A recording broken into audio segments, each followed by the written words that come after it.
السلام علیکم دوستو، کیسے ہیں آپ سب؟ میں زبینہ فیاض ایک بار پھر آپ کے ساتھ میں شروع کر رہی ہوں عبرت پارٹ 2۔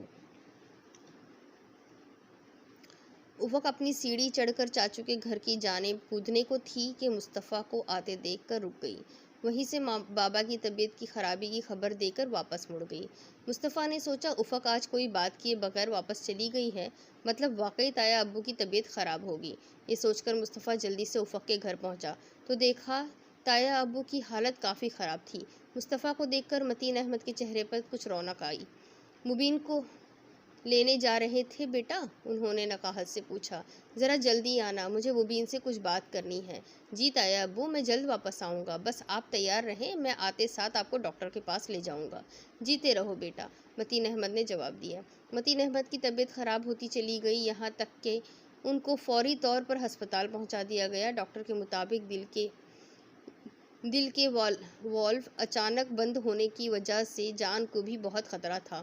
ایسے انجیکشن کی ضرورت پڑ گئی جو پورے پاکستان میں چند جگہوں پر دستیاب تھے۔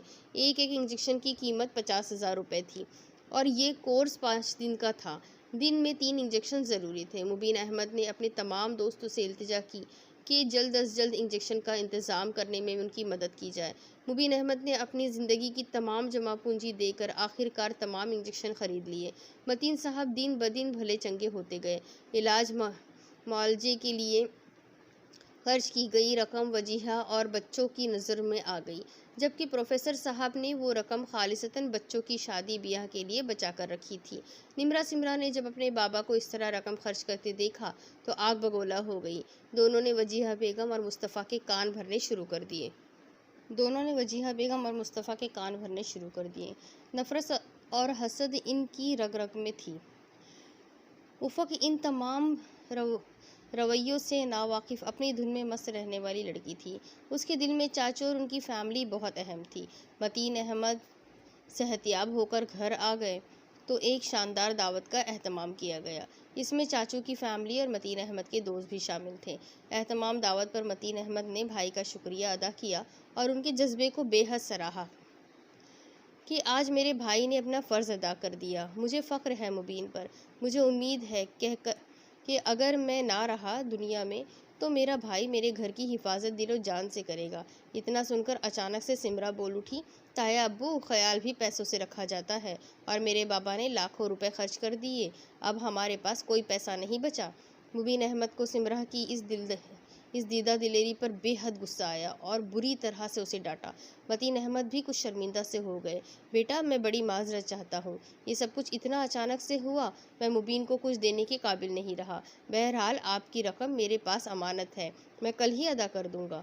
مبین احمد اپنی بیٹی کی اس حرکت پر بہت شرمندہ ہوئے اور اللہ حافظ کہہ کر گھر واپس آ گئے۔ سمرا کی بات ایسی نہیں تھی جسے اگنور کیا جاتا، لیکن گھر آ کر وجیہہ نے مبین احمد سے شکوہ کرتے ہوئے کہا، آپ کو سب کے سامنے سمرا کو ڈانٹنا نہیں چاہیے تھا، وہ بچی ہے، بچے ایسی باتیں کر دیا کرتے ہیں۔ افق تو ان سے بھی چھوٹی ہے، وہ کیوں نہیں کرتی ایسی باتیں؟ مبین احمد نے غصے سے کہا۔ وجیہہ بیگم، بیٹیوں کو اتنی ڈھیل مت دو کہ وہ باپ کے روبرو کھڑی ہو جائے۔ آج باپ سے بحث کریں گی اور باپ کی عزت کا خیال نہیں رکھیں گی تو کل ان کے لیے بڑی مشکل بنے گی۔ سمرا نے غصے میں کہا، بابا جان، مجھے آپ نے لیپ ٹاپ نہیں لے کر دیا، تایا ابو کے لیے 7-8 لاکھ روپے خرچ کر دیے اور ہمیں معلوم بھی نہیں کہ آپ کے پاس اتنے پیسے تھے۔ ہر وقت ہمارے یہاں آپ پیسوں کا رونا ہی روتے رہتے ہیں۔ مبین احمد نے سمرا کے منہ پر زوردار تھپڑ رسید کر دیا اور بولے، مجھے دکھ اس بات کا نہیں کہ تمہیں میرے پیسے خرچ کرنے پر اعتراض ہے، دکھ تو اس بات کا ہے کہ تم نے اس باپ کے ساتھ زبان درازی کی جو دن رات تمہارے لیے محنت کرتا ہے۔ متین بھائی کے کتنے احسانات ہیں ہم پر، کبھی سوچا بھی ہے تم لوگوں نے؟ وجیہہ بیگم نے موقع کی نزاکت کو سمجھتے ہوئے سمرا کو کمرے میں جانے کا حکم دیا اور خود مبین احمد کے غصے کو ٹھنڈا کرنے لگی۔ نمرا بھی سمرا جیسی صورتحال سے دوچار تھی۔ اچھے خاصے ماحول کا ستیہ ناش کر دیا سمرا کی زبان نے۔ یہ سب تمہاری نرمی کا نتیجہ ہے وجیہہ بیگم، مبین یہ کہہ کر اپنے کمرے میں سونے چلے گئے۔